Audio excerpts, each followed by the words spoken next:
Hey, friends. Welcome back to Mourning People, the podcast for all the caregivers who don't do grief right.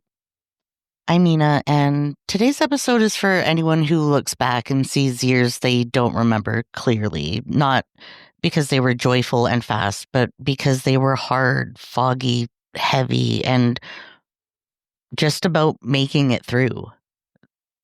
This is for the people who weren't thriving, they were surviving. The ones who didn't have time to dream, reflect, or heal because they were busy just trying to stay afloat.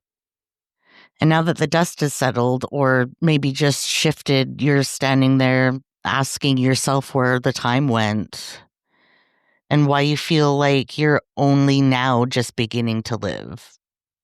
I want to talk about the grief that comes not from death, but from the years you lost trying to keep your head above water.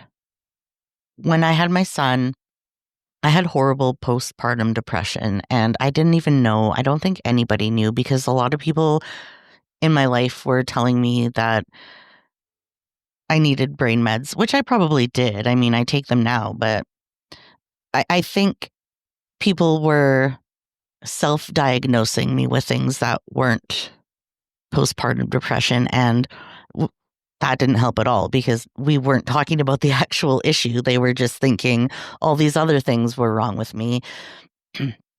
So I would deny it and I would try my best to take care of this baby when I couldn't even see clearly. And I remember when it was like a veil lifted over my eyes, like up, and I could see now. And my son was about 5 years old. So I dealt with this for 5 years. And I was watching TV with my son's dad, and I was like, oh my God, I can see. Because when you have that kind of depression, it's hard enough, but then you get lost in the caretaking. And I'm not going to get into the invisible tasks and all of that right now. That's another discussion, but keeping this baby alive and breastfeeding and dinner and visitors. So you have all these other things that you need to do. Plus, you can't even fucking see straight. And you just get so consumed by your new role. And you forget about yourself. You really do. And it seems almost like a cliche to say stuff like that, but it's so true. It's a really hard truth that needs to be recognized, and we need to hold space for that. The part no one prepares you for when you're in a caretaking role is when you finally have space to breathe, it can feel like the grief hits harder. Survival mode doesn't leave much room for emotions. It's about keeping the lights on, feeding yourself, avoiding collapse. And when you're in it, you don't have the luxury of grieving what you're losing. But now you do. And it just comes flooding in. You think about the years you spent disconnected from yourself and the version of who you never got to rest. The friendships or dreams you couldn't maintain, the softness you had to bury just to keep going, the memories you don't even have because you were too overwhelmed to record them.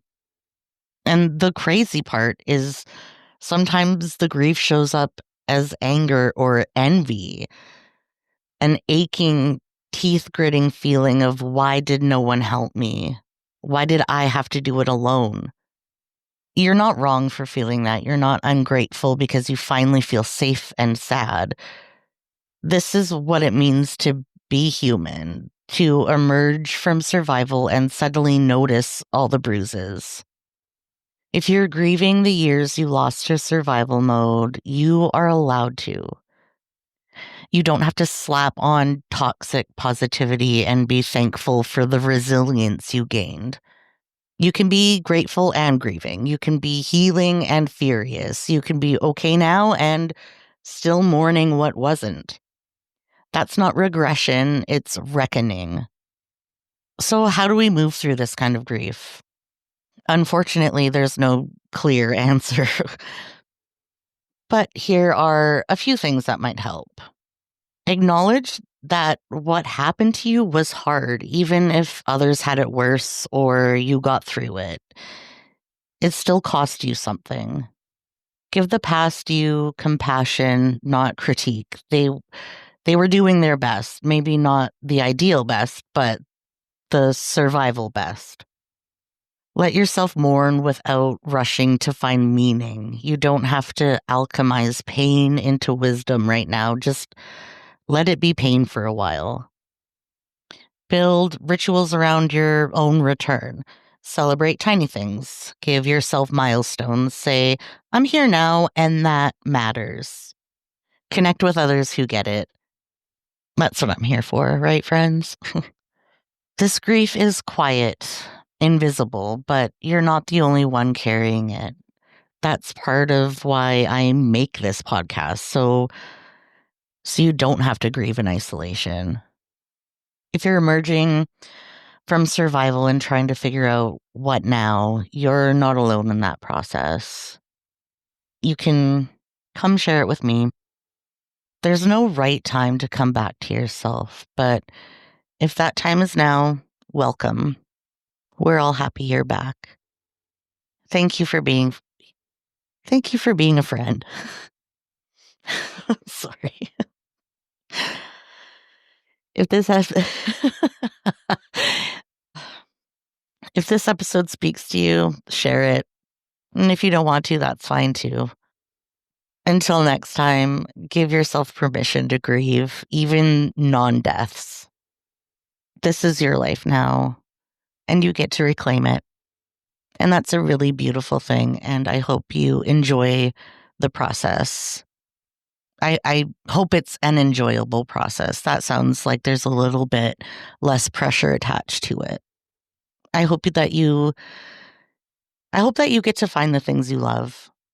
And I hope that it brings you fulfillment and joy in your life. And I hope that now you get the time and you get the opportunity to remember. Have a good day, friends. You're not alone. You're a mourning person. Bye.